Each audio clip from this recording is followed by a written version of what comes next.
In today's video, I'm going to be showing you guys how to win more of your ranked games in Valorant. Well, underdog, if I just get better, I will win more games. Well, Timmy, that is true, but there's more to winning than just getting better. And that's what I'm going to be talking about in this video. So stick around to the end to find out how you can win more games.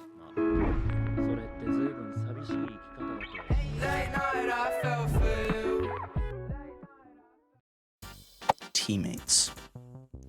Sometimes you love them, sometimes you hate them, and most of the time you're there for random people you will never see again, or talk to again, I should say. Teammates are one of the biggest variables in Valorant because it's the majority of your team, especially if you're solo queuing, and you really don't have any control over who you get. But there are some ways that you can almost control your teammates psychologically throughout the game to kind of keep them more positive, maybe be nicer, and overall have a better shot at winning the game. Now, before I go into these tips, if you can, try your very best to find a couple people to duo queue or trio queue with, because those two are the best methods, in my opinion, for climbing. But not everybody can do that, so I'm just going to be going here and talking about solo queuing in specific and ways that you can kind of help deal with bad teammates and try to make them less bad. Okay, so if you have a game where nobody's really talking, start at the beginning, right? You just load in, you select your agent, everybody else selects their agent, nobody says anything. You load into the game, nobody's saying anything round one.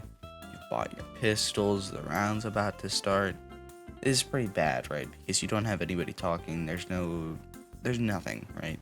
While these are 4 random people, it's still possible to build some amount of team chemistry in that short period of time. So if you'd like, you could crack a really not funny joke and then get them to just laugh it off with you.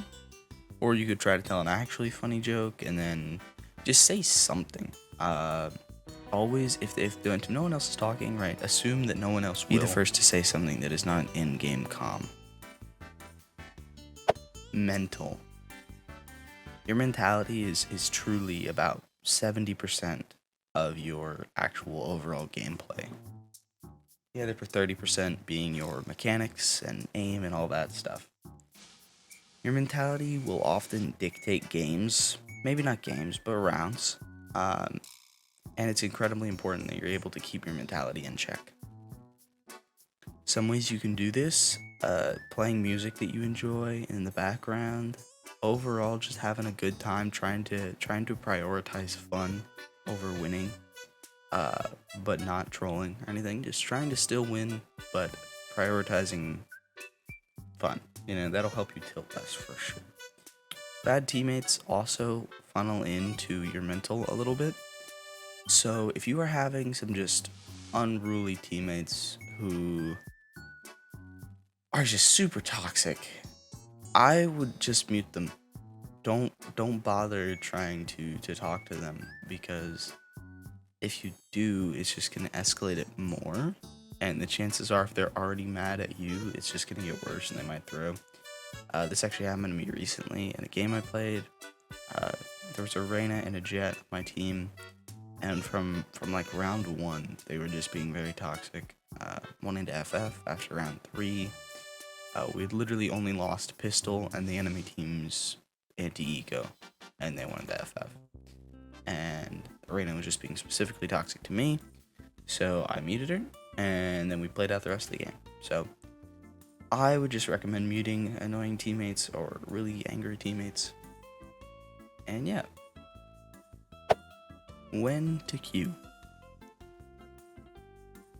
Now, this may seem sort of ridiculous, but I'm going to bring it up anyway because sometimes it does truly affect your matches.